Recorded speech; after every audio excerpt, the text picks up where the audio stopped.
Good morning and welcome back to a new semester of SBU-TV. I'm Emily Weber. And I'm Madeline Edwards. We're so excited to be back with you this morning. Let's get right to it. The Bonaventure newspaper not printing this week due to extreme changes to their production. BV writers messaged alumni prior to filling out fundraising forms. The budgetary officer, Rob DeFazio, made the decision to remove Professor Carol McNall from her position as advisor. The BV is publishing online and plans to print next week. Student and alumni responses are overflowing with support and concern. The BV has sent out a press release, and there is a petition to reinstate McNall on Facebook.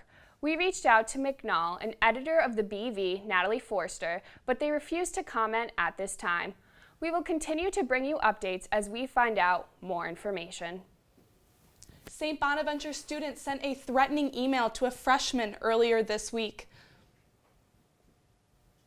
Safety and Security contacted state police after freshman Grant Klinkner sent a mass email to the residents of second floor Robinson Hall. The email, written in German, contained threats to the well-being of students.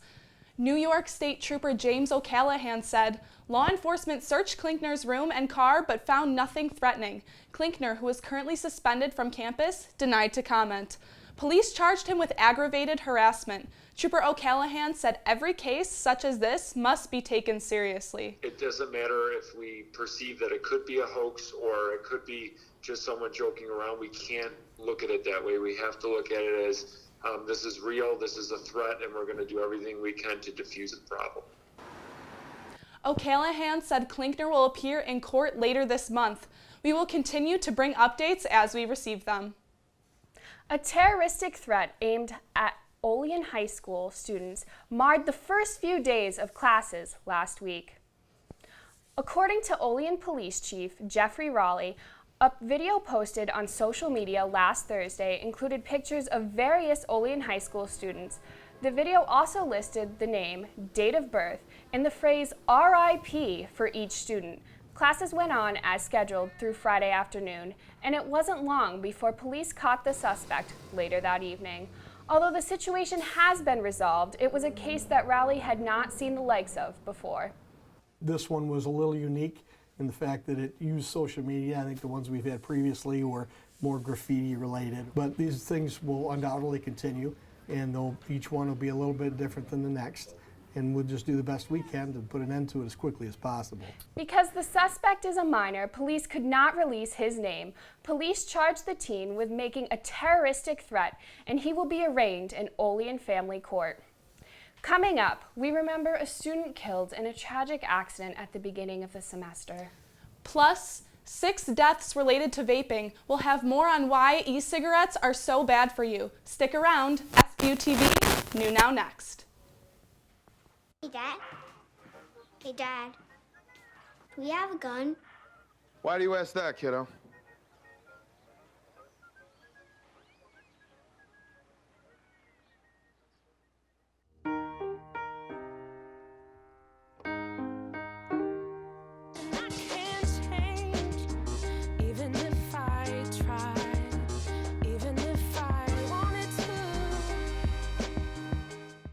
You told me not to talk to strangers. You told me not to cross the street without looking both ways. You told me not to touch the stove. You told me not to do drugs. You told me not to drink and drive. You gave me so many messages about how to stay safe. Why didn't you keep me safe by properly storing your gun?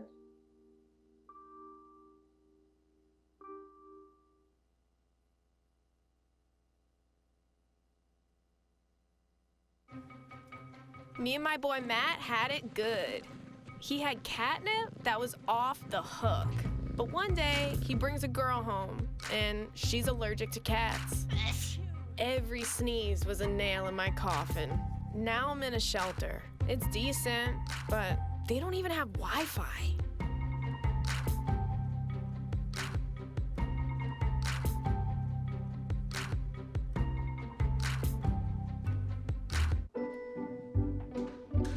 What are you looking for?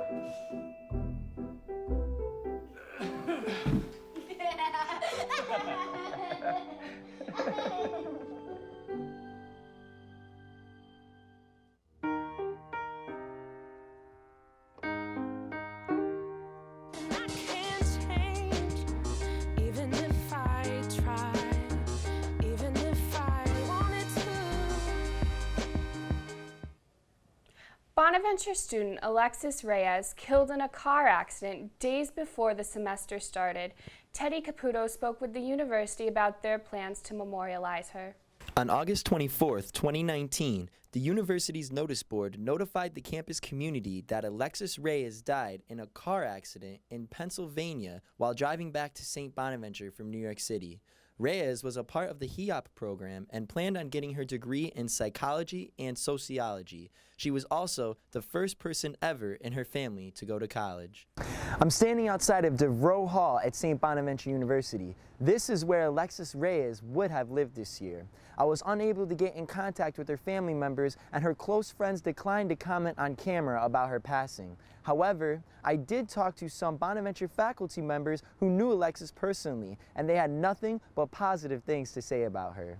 From the very first day, always had a smile on her face, was really friendly, which I think she was always like that, and that's what kind of invited other people in to be her friend, and people always wanted to be her friend for that reason. I know I used to talk to her last semester near the end about like what she was looking forward to, and she was so looking forward to her sophomore year. Part of who she was, I think, was just kind of the idea of being close with your family, developing a really strong relationship, and then extending that feeling of family with the people she was around. The HEOP program has created a new award called the Alexis Reyes Franciscan Spirit Award. This award will be rewarded to a student who has high spirits and who truly embodies St. Bonaventure's Franciscan values. I'm Teddy Caputo, SBU-TV, New Now Next. The original memorial service for Alexis Reyes was postponed due to a miscommunication. Her memorial service has been rescheduled. Check our social media for the details.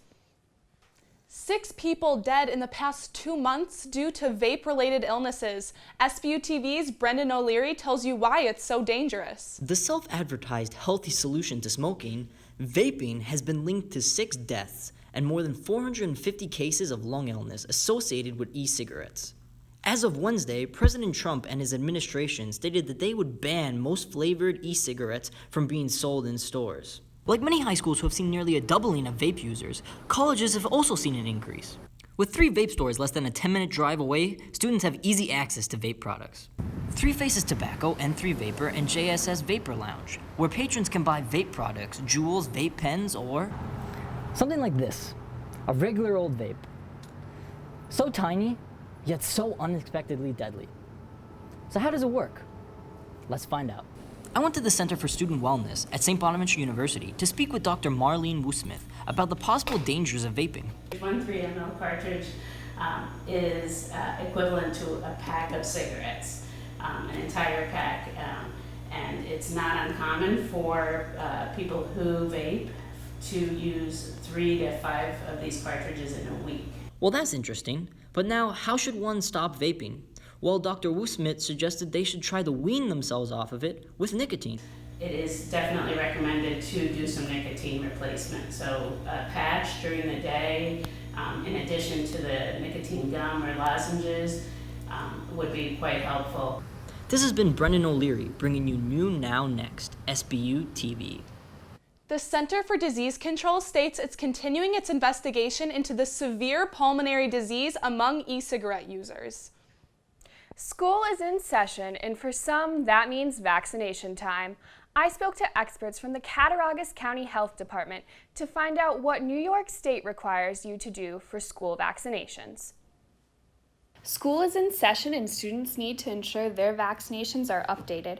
According to the New York Department of Health, students need to be vaccinated by the 14th day of school, or they will no longer be able to attend until they get vaccinated. Vaccines that are required by the state for students include polio, meningitis, hepatitis B, measles, mumps, and rubella, and chickenpox. The state is also trying to pass a bill requiring the HPV vaccine for students, but community health nurse Shauna Trudeau said not everyone is on board. I know there's a lot of controversy about the HPV vaccination. There's a lot of bad information out there that parents are unfortunately getting their hands on. It's a good vaccine. It's been proven to be safe. The reason these shots are required isn't just about keeping yourself healthy, it's about protecting others. Somebody who might have HIV or being treated for cancer, they can't receive vaccinations. By getting vaccinated, you're helping someone with a weak immune system. School beginning also kicks off the start of flu season. I'm here at the Cattaraugus County Health Department where I spoke to experts to find out if it's too early for you to get your flu vaccine. Supervising health nurse Barb Parrish told me the answer. Certainly before the onset of flu is the best time. Barb added that most flu shot clinics begin in October, and once you get the shot, it takes 2 weeks for it to fully be in your system. With SBU-TV, I'm Madeline Edwards. The Cattaraugus County Health Department is holding several flu vaccine clinics beginning at the end of September that run through October, including 3 at St. Bonaventure. Check out our Facebook for the list of dates and locations. Up next, we have some tips on how to keep your information safe online. And I got to visit Allegheny's newest ice cream spot and learn about how ice cream is made. Stay with us. SBU-TV, new now next. What are you looking for?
There was an old woman who lived in a shoe.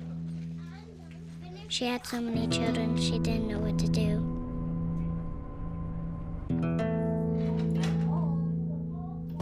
She gave them some broth without any bread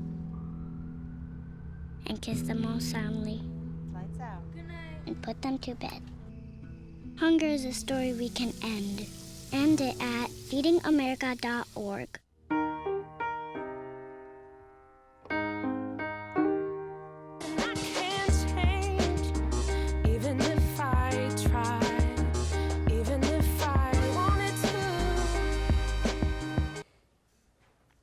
Welcome back and thanks for sticking with us. The Bonaventure community gathered this week to pay their respects to the lives lost in 9/11.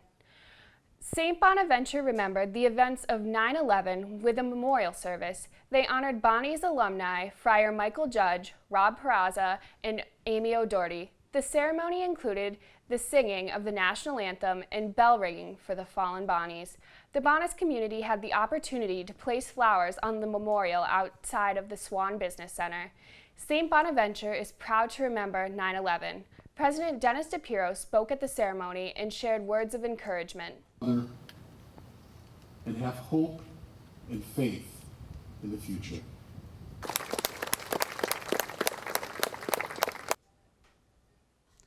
Last night, the 10 Democratic candidates shared a stage for the first time in the 2020 presidential race. The debates were fierce and the candidates did not hold back. Former Vice President Joe Biden seemed to catch most of the flack. His rivals hoped to chip away at his lead.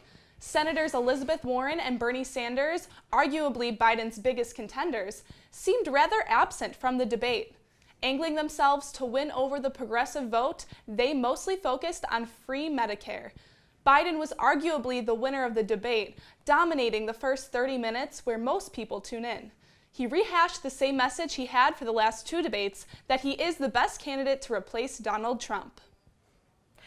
Over 50 Bonaventure accounts hacked last week. Aaron Lanahan spoke with an expert on tips for keeping your information safe. Over 650 cyber attacks affected hundreds of millions of people in 2018, according to Revision Legal. These cyber attacks include email hacking. Just last week, over 50 Bonaventure students and alumni became victims. Student Teresa Arabia recalled waking up to strange activity in her account. It said that this message failed to deliver, and I was like, I never sent this message. And so I looked at my sent message, and there were hundreds of messages sent to random email addresses. After a visit to tech services, she was able to get her information back.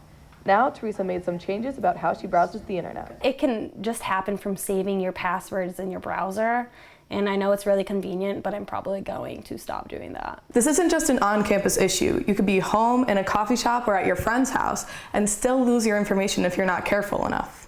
The Chief Information Officer at SBU, Mike Hoffman, suggests a few ways students can protect their information. So the best thing to do is just be cautious. So when you get an email, even if it's from somebody you think you know, be very careful about clicking links and opening files. We'll be working this year to start getting students set up with what's called two-factor authentication. The two-factor authentication sends a unique code to the user's cell phone. This process adds a second layer of security. Hoffman said this will help better protect students from future cyber attacks. Erin Lanahan, SBU-TV, New Now Next. Another tip Hoffman gave, sign out of your account when you're done using it to prevent anyone else from accessing it. Simply Sinful homemade ice cream found its home on West Main Street in Allegheny last week. I talked to the owners to find out how they make their ice cream. Loganberry, caramel coffee crunch, and banana cream pie. These are just a few of the flavors that can be found in Allegheny's new ice cream shop, Simply Sinful Homemade Ice Cream. If you've been walking up and down the streets of Allegheny this week, you may have noticed this large ice cream cone next to the Hickey Tavern. This ice cream cone popped up about a week ago when a local family decided to open up their own homemade ice cream shop. I went inside to talk to the owners about how they make the ice cream, the different flavors they provide from week to week, and how they balance it with 2 full-time jobs. Fred Kramer, co-owner and operator, explained how this idea came to life. One day we were sitting at the table and I said, you know, we eat ice cream quite a bit. We should just own a place. It was kind of started out as a joke, you know. Fred brought me back to where they keep their batch freezer, the place where the ice cream mix goes to be chilled. They keep this back room at a chilly 62 degrees. Fred says that other than the candy they mix in, the ice cream contains all natural ingredients, no preservatives. Simply Sinful regular Divine Leacock told me why this is his new favorite spot. Because I'm actually lactose intolerant, so with that being said, and I came in here and tried it out, and it was like, it didn't bother me at all, so it was great. New flavors are put up week to week and sometimes daily to keep customers coming. Simply Sinful Ice Cream is open from 3 to 9 p.m. every day. Oh my gosh. That ice cream sounds really good, Emily. When we come back, we're looking to the 100th anniversary of the Bonnie's men's basketball program. Plus, we get a sports update from Nick Gallo. Don't go anywhere. SBU-TV, New Now Next. There are 16 million children struggling with hunger in America. This is a serious problem, but one we can solve. Visit feedingamerica.org to help. Together we can solve hunger. Together we're feeding America.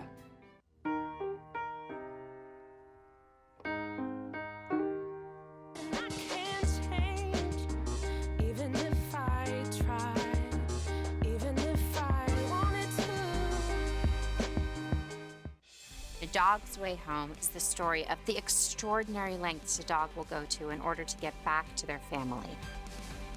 Every year, millions of dogs and cats end up in shelters and rescue groups. We found our Bella at a shelter in Tennessee.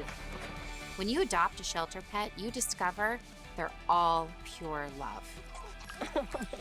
Adopt pure love and help a shelter pet find their way home at theshelterpetproject.org. 1 in 3 adults has pre-diabetes. 1 in 3.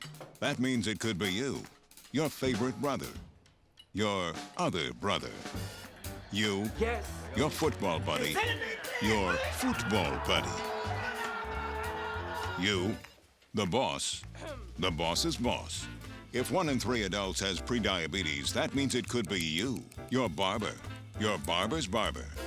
Nice work. Thanks. You, your plumber, Breathe right into your foot. your plumber's masseuse. Yes. You, your dog walker, On your left. your cat jogger. Or you, your co-pilot, your co-pilot's co-pilot. While 1 in 3 adults has prediabetes, with early diagnosis, prediabetes can be reversed. Take the risk test at doihaveprediabetes.org to know where you stand. Welcome back. We're gearing up for the 100th anniversary of Bonnie's men's basketball. The RC has been decorated over the past few days to commemorate both achievements. It's also the 50th anniversary of the men's Final Four team. The 1970 team will be honored later in December. 2010 Bonna alum Derek Howard created the logos and designs for the posters around campus and more. He spoke about his meaning for the designs. I kind of wanted it to be a little more unique to Bonna's, not too generic, so I kind of had the idea of putting the bell tower in there. Athletics Director of Marketing Seth Johnson talks about simultaneously marketing the older teams with this current Bonnie's team. In our messaging, how do we combine the old with the new? So we have gone with more of a messaging of that they are the building blocks. Johnson added that messaging heading into this season is the new team, same legacy. Johnson said it's still an ongoing process to figure out potential video tributes and possibly bringing other people back other than the 1970s team. Now on to Nick Gallo with sports.